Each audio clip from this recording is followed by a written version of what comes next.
Chers amis stoïciens, le silence. Ils pensent qu'ils vous connaissent. Ils pensent qu'ils vous ont tous compris, n'est-ce pas? Dans leur esprit, vous êtes prévisible.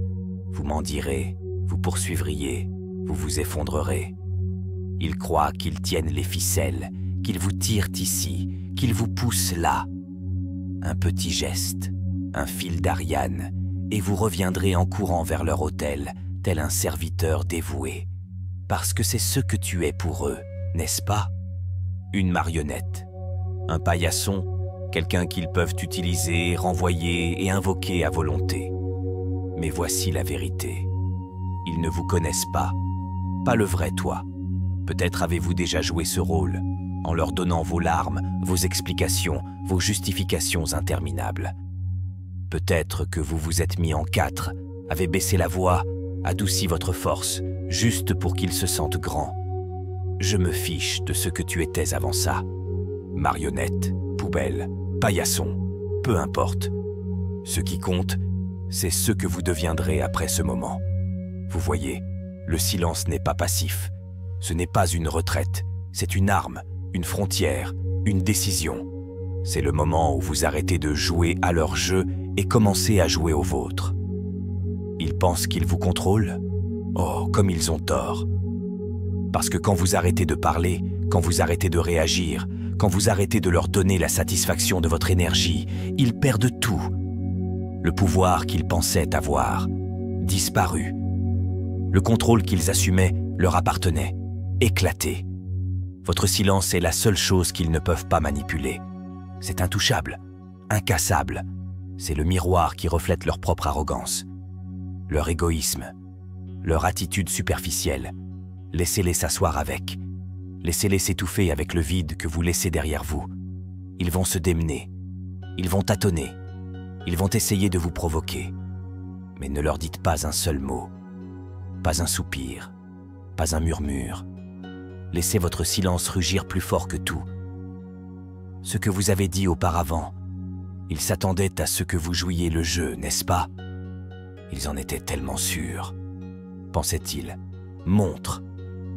Vous continueriez à vous présenter, à pardonner, à danser sur leur air. Mais voici le problème. Ils ne peuvent pas gérer votre absence. Ils ont construit leur fierté sur la base de vos réactions. Et quand on les enlève, tout s'effondre. Ils le ressentiront dans chaque texte sans réponse. Chaque appel qui aboutit sur la messagerie vocale. À chaque instant, ils recherchent votre attention. Doviueve, école d'art circulaire. Comme et je ne trouve que le silence qui les regarde. Oh, ils feront comme si ça ne les dérangeait pas. Ils agiront comme si votre retrait n'avait aucun sens, comme s'ils étaient inébranlables. Mais tu sais mieux. Vous connaissez la vérité. À l'intérieur, ils se défont morceau par morceau. Parce que sans votre énergie, sans votre validation, ils ne se retrouvent qu'avec eux-mêmes. Et soyons honnêtes, ils n'aimeront pas ce qu'ils verront. Vous n'êtes plus leur marionnette. Vous n'êtes plus à genoux devant leur autel. Vous ne poursuivez pas, ne plaidez pas ou n'expliquez pas. Tu es silence. Vous êtes la force. Et tu es la tempête qu'ils n'ont jamais vue venir. Laissez-les ressentir le poids de leurs propres actions. Faites-leur goûter la poussière de votre départ. Laissez votre absence être le vide auquel ils ne peuvent pas échapper. L'écho qui leur rappelle chaque jour ce qu'ils ont perdu. Ce n'est pas une question de vengeance, c'est une question de respect. Il s'agit de leur montrer, sans un seul mot, que vous ne faites plus partie de leur jeu. Le silence est votre déclaration d'indépendance, votre refus d'être le pion de qui que ce soit. Ils pensaient te connaître. Laissez-les réfléchir à nouveau. Laissez-les regarder, impuissants, pendant que vous récupérez votre pouvoir. Parce que le silence n'est pas soumission. C'est la déclaration la plus forte et la plus inébranlable que vous ayez jamais faite. Maintenant, ils verront la vérité. Tu n'as jamais été faible. Vous n'avez jamais été à leur contrôle. Et maintenant, dans l'espace calme que vous avez créé, ils seront obligés de s'asseoir avec la réalité de qui ils sont et de qui vous êtes devenus. Fort, intouchable et totalement libre. Ne vous contentez pas d'écrire cela comme des mots. Ne vous contentez pas de l'écouter et redevenez qui vous étiez. Que ce soit la ligne dans le sable, que ce soit le moment où tout change. La prochaine fois qu'ils essaieront de vous provoquer, de vous ramener dans leur chaos, ne leur donnez rien. Pas parce que tu as froid, pas parce que tu es amer, mais parce que tu as fini. Fini leur jeu, fini leur ego, fini d'être leur marionnette. C'est votre silence, c'est votre pouvoir. Laissez-les le ressentir. Qu'ils détestent ça, faites-leur enfin réaliser qu'ils ne vous ont jamais vraiment connu. Et ne pensez pas une seconde que c'est la fin de notre aventure. Ce voyage ne fait que commencer. Ceci n'est pas la conclusion de votre histoire, mais l'étincelle qui va propulser votre transformation. Aujourd'hui, vous réécrivez le scénario. C'est le jour où vous ne vous contentez pas de leur montrer, mais où vous démontrez votre véritable force, indépendance et détermination. Vous voyez, le silence n'est pas seulement un outil, c'est une arme. Et aujourd'hui, nous allons le maîtriser avec des techniques de psychologie avancées. Mais attendez, ne vous méprenez pas. Il ne s'agit pas de manipulation, de tromperie ou de jeu d'esprit. Non, il s'agit de récupérer votre pouvoir, de maîtriser l'art de devenir si intouchable, si ancré que leur ego s'effondre sous le poids de votre absence. Il s'agit de prendre le contrôle de votre récit, de faire en sorte que votre silence devienne un rugissement qui étouffe leur arrogance et les force à se confronter à eux-mêmes. Il s'agit de leur enseigner une leçon inoubliable, pas par des mots, ni par des conflits, mais par la force tranquille et inébranlable de votre transformation. Et c'est cette transformation que nous allons aborder dans la prochaine partie de cette vidéo. Alors, êtes-vous prêts? Vraiment prêts? Si oui, écrasez le bouton « J'aime » sous cette vidéo. Ne vous contentez pas de le toucher, écrasez-le. Ce n'est pas seulement pour vous, mais pour tous ceux qui ont besoin d'entendre ce message, qui recherchent la force de reprendre leur vie en main. Chaque like, chaque commentaire aide ce message à atteindre quelqu'un qui en a besoin, tout comme vous. Allumons le feu, transformons le silence en pouvoir. C'est votre moment. Votre voyage commence maintenant. Faisons-le. Numéro 1. Prospérez en toute indépendance. L'indépendance n'est pas seulement la liberté des autres, c'est la liberté de leur emprise sur vous, de leurs opinions et de leurs attentes. Il s'agit de tenir debout dans votre propre vie, de faire des choix non pas pour des applaudissements, mais pour votre propre satisfaction. Il s'agit de dire que vous pouvez parcourir ce chemin seul et que vous y réussirez. Mais ils ne veulent pas que vous soyez indépendant, n'est-ce pas? Ils veulent que vous en ayez besoin. Ils veulent que vous restiez petit, dépendant et prévisible, parce que c'est ainsi qu'ils vous gardent sous leur coupe. Mais voici la vérité. L'indépendance brise leur illusion de contrôle. Lorsque vous arrêtez de rechercher leur approbation, lorsque vous cessez de tourner votre monde autour de leur attention, ils perdent le pouvoir qu'ils pensaient avoir sur vous. Vous pensez que cela leur fera du bien lorsque vous cesserez de vous présenter à leur hôtel, lorsque vous cesserez de courir vers eux à chaque fois qu'ils lâchent des miettes d'affection. Oh non, ça va piquer. Dur parce qu'ils ont bâti leur fierté sur le mensonge que vous avez besoin d'eux. Mais aujourd'hui, vous leur prouvez le contraire. Comment? En réussissant en toute indépendance. Vous commencez par vous placer au centre de votre monde. Pas eux, pas quelqu'un d'autre. Vous. Faites le point sur votre vie. Qu'est-ce qui vous rend heureux? Qu'est-ce qui vous fait vous sentir vivant? Peut-être avez-vous oublié parce que vous étiez tellement concentré sur le plaisir des autres. Cela se termine maintenant. Commencez petit. Faites une liste des choses que vous aimiez faire avant que leur opinion ne compte autant. Musique, art, course à pied. Quoi qu'il en soit, ramenez-le dans votre vie. Et si vous ne savez pas par où commencer, essayez quelque chose de complètement nouveau. Inscrivez-vous à un cours, rejoignez un groupe ou explorez une passion qui vous a toujours intéressé. Est-ce que cela semble difficile? Bien sûr que oui. Se libérer n'est jamais facile. L'indépendance est un muscle et il est peut-être faible pour l'instant. Mais voici sa beauté. Chaque petit pas que vous faites le rend plus fort. C'est comme escalader une montagne. Au début, chaque pas semble lourd, comme si le poids de vos vieilles habitudes vous tirait vers le bas. Mais plus vous montez, plus cela devient léger. Bientôt, vous regarderez en arrière et réaliserez tout le chemin parcouru, et la vue de là-haut est à couper le souffle. Imaginez ceci. Vous êtes un oiseau en cage. La porte est ouverte, mais vous êtes à l'intérieur depuis si longtemps que vous avez oublié ce que ça fait de voler. Ils vous ont convaincu que la cage est tout ce dont vous avez besoin, mais au fond, vous savez mieux. Un jour, vous faites le grand saut. C'est terrifiant au début. Vos ailes sont rouillées et l'air vous semble étranger. Mais ensuite, vous réalisez quelque chose d'incroyable. Vous êtes fait pour ça, conçu pour voler, conçu pour explorer, conçu pour prospérer sous un ciel ouvert. L'indépendance est votre envol et elle vous attend, comme l'a dit un jour Ralph Waldo Emerson. Être soi-même dans un monde qui essaie constamment de faire de vous autre chose est la plus grande réussite. Et c'est exactement ce que vous faites lorsque vous embrassez l'indépendance. Vous redevenez vous-même. Pas la version que d'autres voulaient, mais celle que vous avez toujours été censé être. Et quand cela vous semble difficile, rappelez-vous que ce n'est pas seulement pour aujourd'hui. C'est pour la vie que vous méritez. C'est pour la liberté de vivre selon vos conditions. Entrez dans n'importe quelle pièce en sachant que vous y êtes à votre place. Non pas parce que quelqu'un d'autre l'a dit, mais parce que vous l'avez décidé. N'oubliez pas que vous n'apprenez pas seulement à vivre sans eux. Vous apprenez à vivre pleinement, avec audace et sans vergogne comme vous.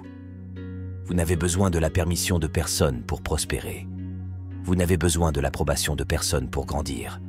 Vous êtes le fondement de votre vie, et tout ce que vous construirez à partir d'ici sera plus fort que tout, ce que vous avez laissé derrière vous. Répétez cette affirmation. Je m'épanouis dans mon indépendance. Dites-le à voix haute. Écrivez-le. Partagez-le dans les commentaires. Laissez cette affirmation résonner profondément en vous, parce que c'est votre vérité maintenant. C'est votre force. Et si quelqu'un ose remettre cela en question, laissez-le. Ils n'ont pas d'importance. Ce qui compte, c'est la vie que vous construisez, la liberté que vous revendiquez, les ailes que vous déployez. Laissez le monde vous voir prospérer. Pas pour leurs applaudissements, mais pour votre propre paix. Je prospère dans mon indépendance. Écrivez-le, possédez-le, croyez-le. C'est votre voyage et vous faites déjà le premier pas. Et si vous n'avez pas encore appuyé sur le petit bouton « J'aime » sous cette vidéo, assurez-vous de le faire.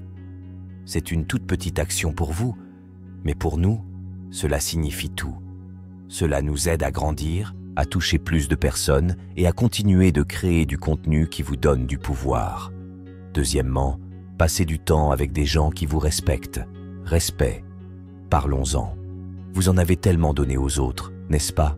Vous vous êtes mis en quatre, avez fait des compromis, vous êtes resté éveillé tard et avez sacrifié votre paix juste pour que quelqu'un d'autre se sente important. Mais qu'avez-vous obtenu en retour? Vous ont-ils respecté? Vraiment? Ou ont-ils simplement pris jusqu'à ce que vous n'ayez plus rien à donner? Il est temps de renverser le scénario. Il est temps d'arrêter de gaspiller votre énergie avec des personnes qui vous voient comme une option, alors que vous les traitez comme une priorité. Vous méritez mieux, et cela commence par choisir de passer votre temps avec des personnes qui vous respectent sincèrement. Pas ceux qui vous tolèrent, pas ceux qui vous utilisent, ceux qui voient votre valeur, qui honorent votre présence et qui donnent autant qu'ils prennent. Mettons les choses au clair. Le respect n'est pas une question de flatterie ou de compliments superficiels. Il s'agit de la façon dont les gens vous traitent lorsqu'ils n'ont besoin de rien de votre part. Il s'agit de savoir qui se présente lorsque les choses deviennent difficiles. Il s'agit de savoir qui vous écoute sans jugement, qui valorise vos limites et qui apprécie votre valeur sans que vous ayez à le prouver. Ce sont ces personnes dont vous devez vous entourer. Imaginez que vous êtes un jardin. Les personnes que vous autorisez à entrer dans votre vie sont celles qui entretiennent votre sol, plantent des graines, arrosent vos racines. Mais certaines personnes, ce sont des mauvaises herbes. Elles étouffent votre croissance, aspirent votre énergie et vous épuisent. Passez du temps avec des gens qui vous respectent C'est comme éliminer les mauvaises herbes de votre jardin. C'est choisir la lumière du soleil plutôt que l'ombre, la croissance plutôt que la stagnation, la vie plutôt que la survie. Vous pensez que c'est trop demandé?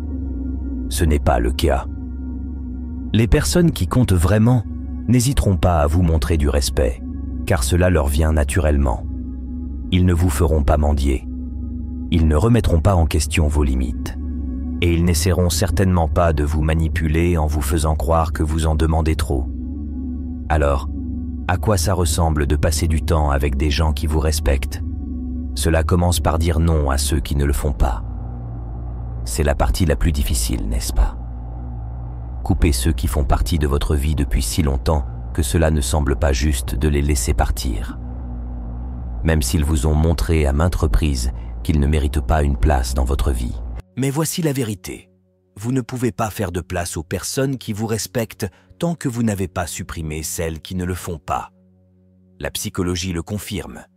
Les humains reflètent l'énergie qui les entoure.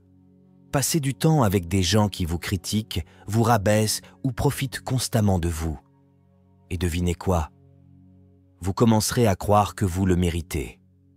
Mais lorsque vous êtes entouré de personnes qui vous élèvent, qui célèbrent vos victoires, qui voient votre valeur, vous commencez à atteindre ce niveau. Leur respect devient le miroir de votre respect de soi. Maintenant, je ne vais pas vous mentir, vous pourriez vous sentir seul au début. Lorsque vous commencez à couper les mauvaises herbes, votre jardin peut paraître vide. Mais ce vide n'est pas une perte. C'est une opportunité. C'est un espace pour une nouvelle croissance, pour de meilleures connexions, pour des relations qui nourrissent votre âme au lieu de la drainer. Imaginez ceci, vous êtes un diamant brut. Les gens qui ne vous respectent pas vous traiteront comme un roc, vous enjambant, ignorant votre éclat, oubliant votre valeur. Mais les bonnes personnes le feront. Elles voient le diamant. Elles le polissent, le protègent et l'apprécient pour ce qu'il est réellement. C'est la différence entre ceux qui vous prennent pour acquis et ceux qui vous respectent vraiment. Comme Maya Angelou l'a dit un jour, ne faites jamais de quelqu'un une priorité quand tout ce que vous êtes pour lui est une option. C'est l'énergie dont vous avez besoin pour vivre. Le moment où vous arrêtez de donner la priorité aux personnes qui ne vous respectent pas, c'est le moment où vous commencez à créer une vie où vous êtes entouré d'amour, de dignité et de respect mutuel. Si cela vous semble difficile, souvenez-vous-en. Chaque personne que vous laissez partir ouvre la porte à quelqu'un de mieux. Chaque fois que vous exigez le respect, vous apprenez au monde comment vous traiter. Il ne s'agit pas d'être froid ou amer. Il s'agit de vous honorer suffisamment pour ne laisser entrer que ceux qui reflètent votre valeur. Dites cette affirmation. Je mérite le respect et je choisis de m'entourer de ceux qui m'honorent. Laissez-le pénétrer, écrivez-le, criez-le, partagez-le dans les commentaires, faites-en votre mantra. Parce que la vie que vous construisez maintenant, c'est une vie où le respect n'est pas négociable. C'est une exigence. Passez du temps avec des gens qui vous respectent. Non pas parce que vous avez désespérément besoin de validation, mais parce que vous savez que c'est le strict minimum que vous méritez.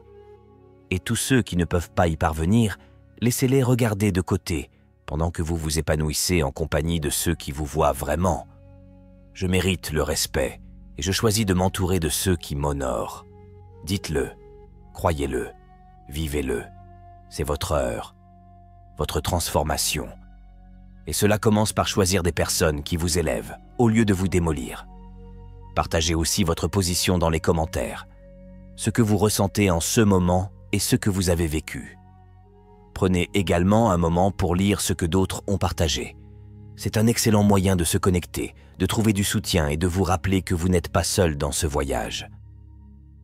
Troisièmement, élevez votre intelligence émotionnelle. Mettons une chose au clair. Ils s'attendent à ce que vous réagissiez. C'est comme ça qu'ils pensent qu'ils vont vous contrôler. Ils veulent votre colère, vos larmes, votre frustration, car chaque réaction que vous donnez nourrit leur sentiment de pouvoir. Mais lorsque vous élevez votre intelligence émotionnelle, lorsque vous arrêtez de leur donner CS réactions, vous devenez intouchable. Vous passez du statut de marionnette émotionnelle à celui de maître de votre propre esprit.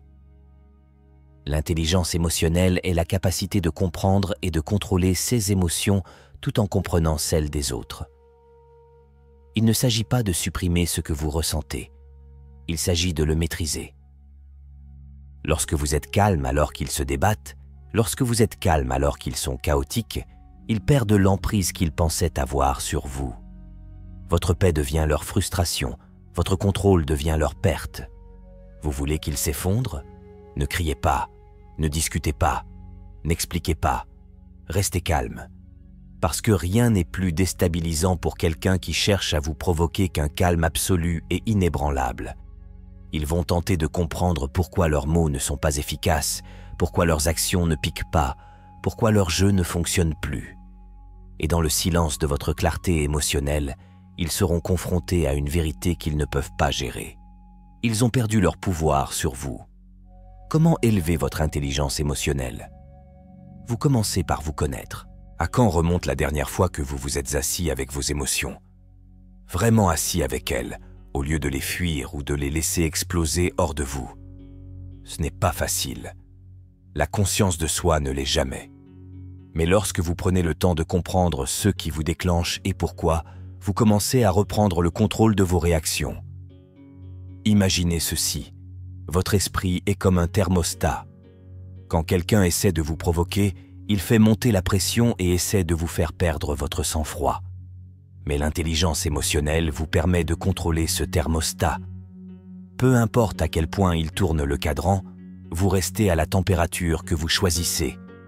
Il ne contrôle pas la chaleur. Vous le faites. Et quand ils réalisent qu'ils ne peuvent pas vous secouer, tout leur jeu s'effondre. L'intelligence émotionnelle, c'est aussi voir à travers leur comportement. Pourquoi agissent-ils ainsi? Pourquoi essaient-ils de vous provoquer? 9 fois sur 10, il ne s'agit pas de vous. Il s'agit d'eux.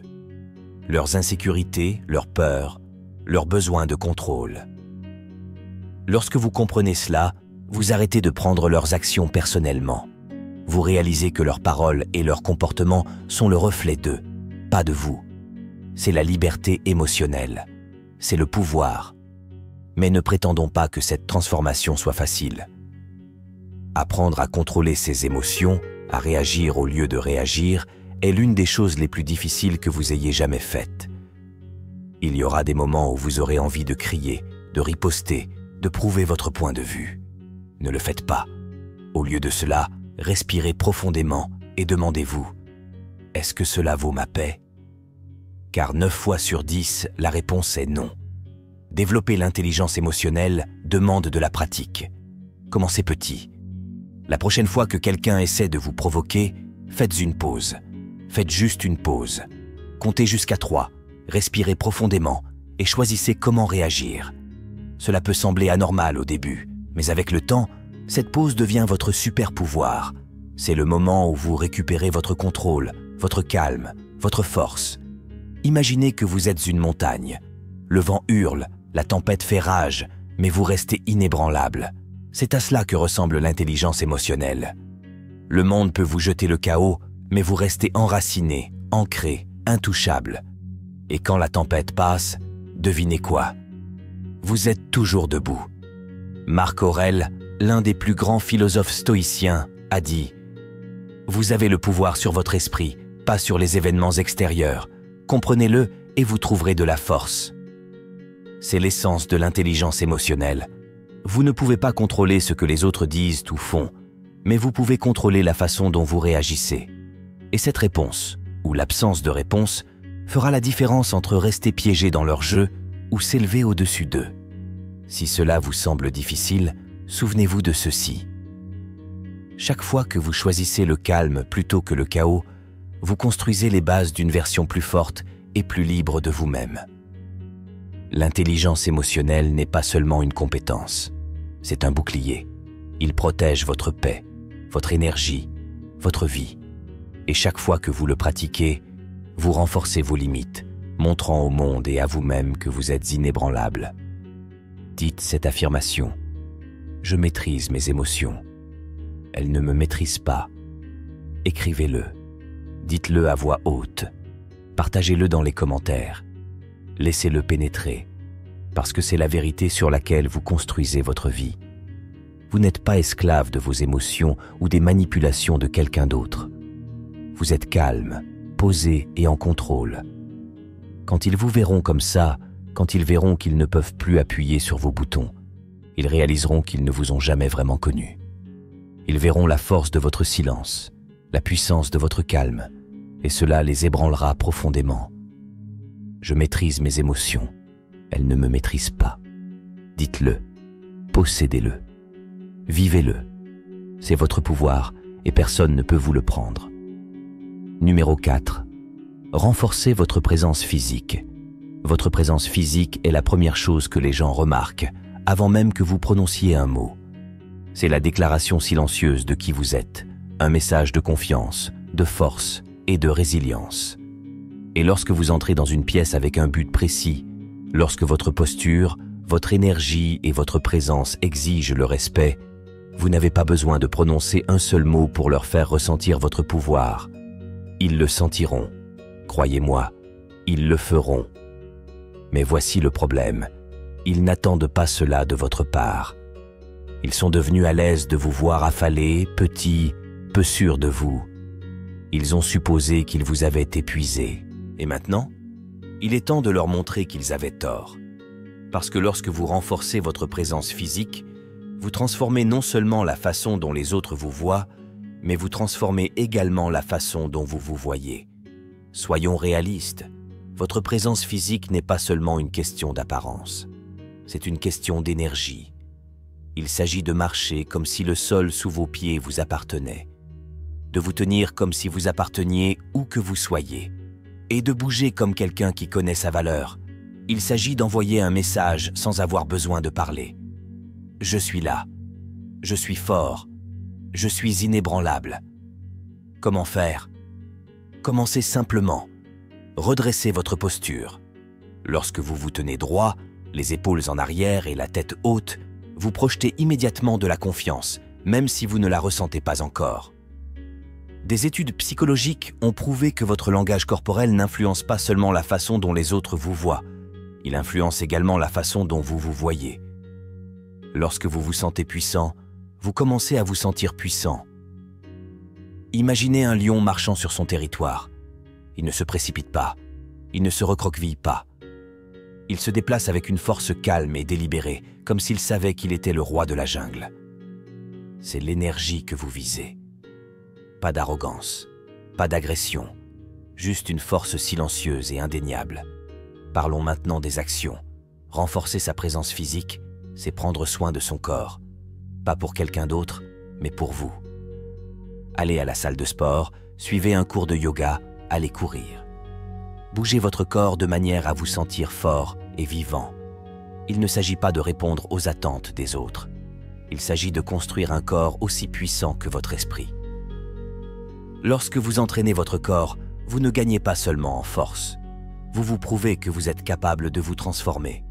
Chaque poussée, chaque kilomètre parcouru, chaque instant de transpiration est un rappel. Je suis plus fort que je ne le pensais. Et cette force, elle rayonne. Les gens peuvent le sentir. Ils peuvent le voir dans la façon dont vous vous comportez, dans la façon dont vous prenez de la place sans excuse. Mais soyons honnêtes, ce n'est pas toujours facile. Certains jours, vous aurez envie de rétrécir, de vous cacher, comme si le poids de tout cela était trop lourd.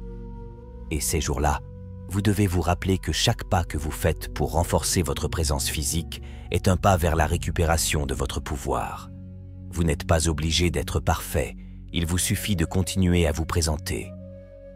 Imaginez ceci, vous êtes une montagne, solide, stable, inflexible. Les gens peuvent essayer de vous secouer, de vous escalader, de vous démolir, mais vous ne bougez pas. C'est l'énergie d'une forte présence physique. Il ne s'agit pas d'être tape à l'œil ou bruyant. Il s'agit d'être ancré, incassable et indéniable. Comme diraient les anciens stoïciens, vous avez le contrôle de vous-même et c'est tout le pouvoir dont vous avez besoin. Votre corps est le vaisseau de ce contrôle. Lorsque vous le renforcez, vous ne développez pas seulement vos muscles ou votre endurance. Vous construisez une forteresse de confiance que personne ne peut pénétrer. Dites cette affirmation. Je suis fort en ma présence. Dites-le, écrivez-le, croyez-le, partagez-le dans les commentaires. Laissez-le vous rappeler le pouvoir que vous incarnez. Parce qu'il ne s'agit pas seulement d'avoir l'air fort, il s'agit d'être fort, à l'intérieur comme à l'extérieur. Et quand ils vous verront ainsi, quand ils vous verront marcher grand, vous comporter comme quelqu'un qui connaît sa valeur, ils le ressentiront. Ils ressentiront le changement, la transformation, la distance entre qui vous étiez et qui vous êtes devenu. Ils se rendront compte qu'ils ne vous ont jamais vraiment connu, et ce sera leur jugement. Je suis fort en ma présence. Dites-le, possédez-le, vivez-le. C'est votre transformation et personne ne peut vous l'enlever. Numéro 5, maîtrisez l'art de la non-réaction. Réaction. C'est sur cela qu'il compte. Votre colère, votre frustration, vos larmes. C'est de l'huile sur leur feu. Chaque fois que vous explosez, ils gagnent. Chaque fois que vous plaidez, ils gagnent. Chaque fois que vous laissez leurs paroles ou leurs actions vous ébranler, ils gagnent. Mais lorsque vous maîtrisez l'art de la non-réaction, lorsque vous refusez de leur donner la satisfaction de contrôler vos émotions, vous reprenez chaque once de pouvoir qu'ils pensaient avoir sur vous. La non-réaction n'est pas seulement le silence, c'est le silence avec de la force derrière lui. C'est la capacité de rester calme pendant que quelqu'un d'autre s'emporte, de tenir bon pendant que quelqu'un d'autre essaie d'appuyer sur vos boutons. Ils veulent le chaos, ils y prospèrent, mais lorsque vous répondez avec calme, ils se retrouvent désemparés, confus et impuissants. Pensez-y. Combien de fois avez-vous quitté une dispute, un combat ou une confrontation en vous en voulant d'avoir laissé l'autre prendre le dessus sur vous? Cela se termine maintenant. La non-réaction est votre bouclier. Il protège votre paix, votre énergie, votre dignité. Parce que voici la vérité. Tout et tout le monde ne mérite pas votre réponse. Imaginez que vous êtes un lac immobile. Quelqu'un jette une pierre en s'attendant à des ondulations, des vagues, une réaction. Mais au lieu de cela, l'eau reste calme, impassible. C'est le pouvoir de la non-réaction. Cela ne veut pas dire que vous êtes faible.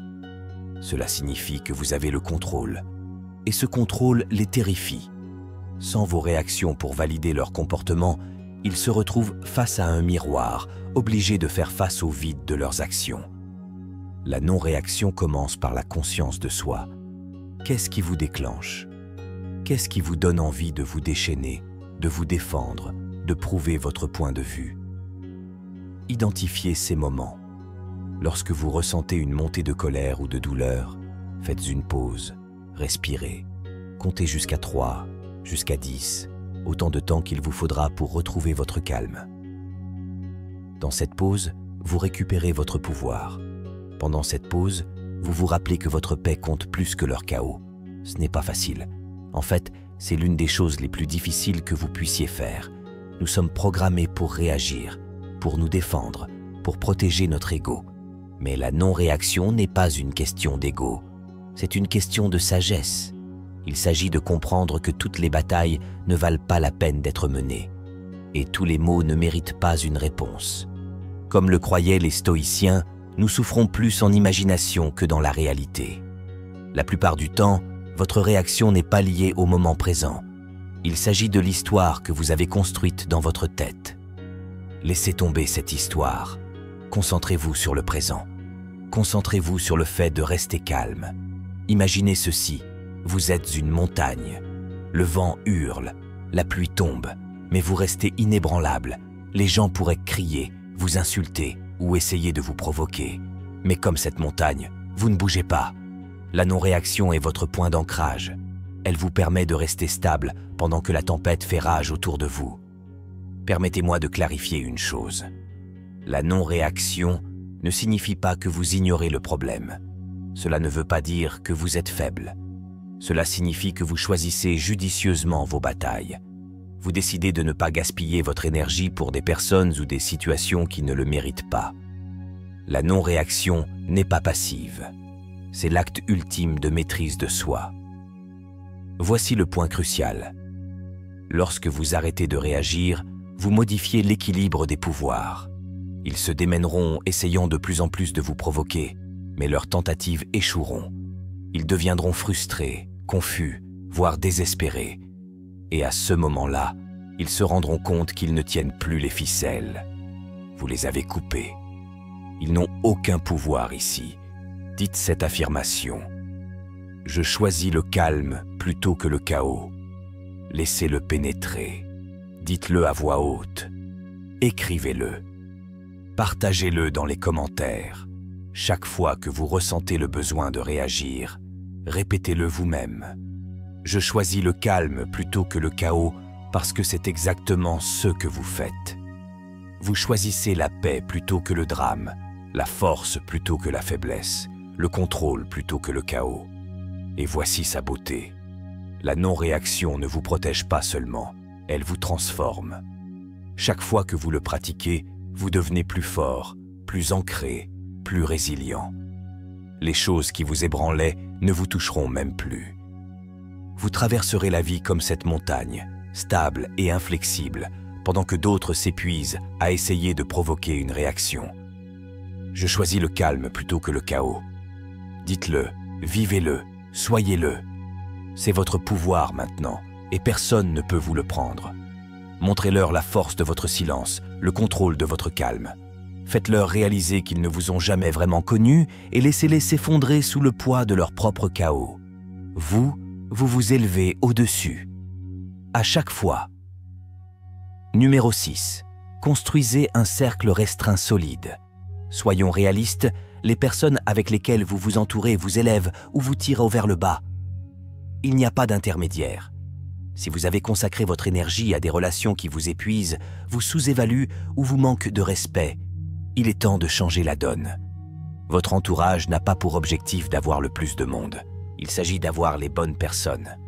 Il s'agit de choisir la qualité plutôt que la quantité, la force plutôt que la commodité et la fidélité plutôt que la familiarité. Pensez-y. Combien de fois vous êtes-vous accroché à quelqu'un parce qu'il était toujours là, même lorsque sa présence ne faisait que vous faire sentir petit? Combien de fois avez-vous justifié de garder quelqu'un près de vous parce que vous le connaissez depuis des années, même s'il a érodé votre confiance, vos rêves, votre valeur? Cela se termine maintenant. Construire un cercle restreint solide commence par une étape critique. Éliminer ceux qui ne méritent pas d'être là. Votre entourage devrait être un sanctuaire. Un endroit où vous pouvez être vulnérable sans crainte, où vous pouvez rêver sans ridicule, et où votre force est célébrée, non ressentie. Ce sont ces gens qui se présentent quand cela compte, qui écoutent sans jugement, qui vous poussent à grandir parce qu'ils veulent vous voir gagner. Ils ne sont pas jaloux de votre succès et ne prospèrent pas grâce à vos échecs. Ce sont eux qui applaudissent le plus fort lorsque vous vous levez. Imaginez que votre vie est un jardin. Chaque personne de votre entourage l'arrose ou le vide. Certaines sont des mauvaises herbes qui poussent trop près, occupent votre espace et volent votre énergie. D'autres sont la lumière du soleil. Elles vous aident à vous épanouir, vous encouragent à devenir plus grand, plus fort. Il est temps d'arracher les mauvaises herbes et de laisser entrer la lumière du soleil. Vous n'avez besoin de personne pour tamiser votre lumière. Mais soyons réalistes, lâcher prise n'est pas facile.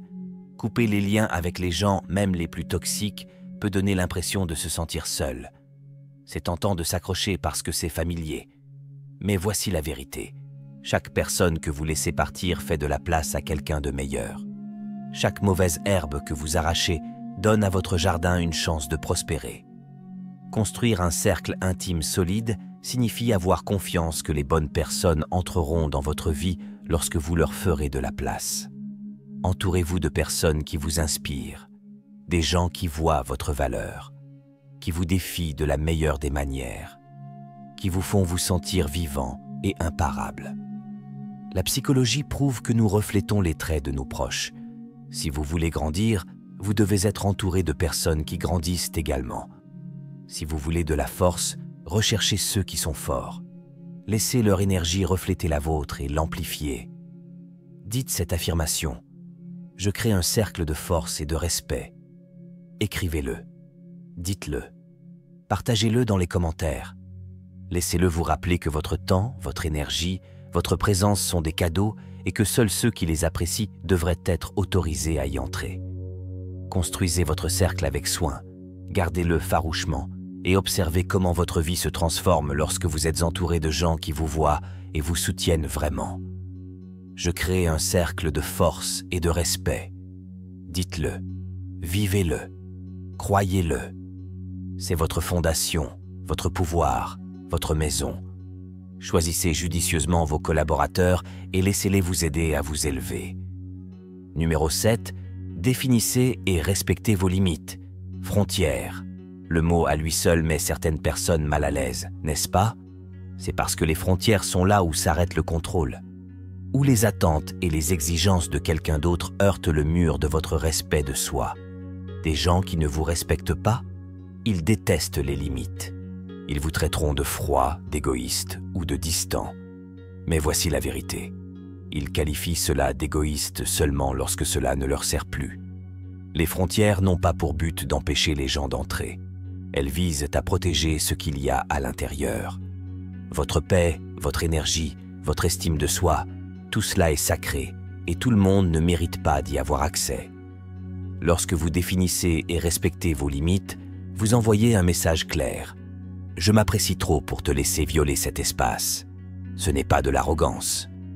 Ce n'est pas de la cruauté. C'est la survie.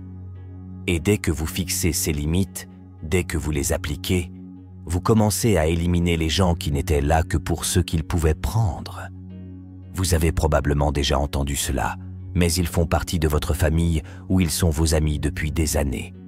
Laissez-moi vous dire quelque chose. Les titres n'excusent pas le manque de respect. Le temps n'efface pas la toxicité. Si quelqu'un franchit la ligne et refuse de le reconnaître, il n'a pas sa place dans votre vie, quelle que soit l'étiquette qu'il porte. Les limites sont pour tout le monde, sans exception. Commencez par définir ce que vous tolérerez et ce que vous ne tolérerez pas. Qu'est-ce qui vous épuise? Qu'est-ce qui vous fait mal?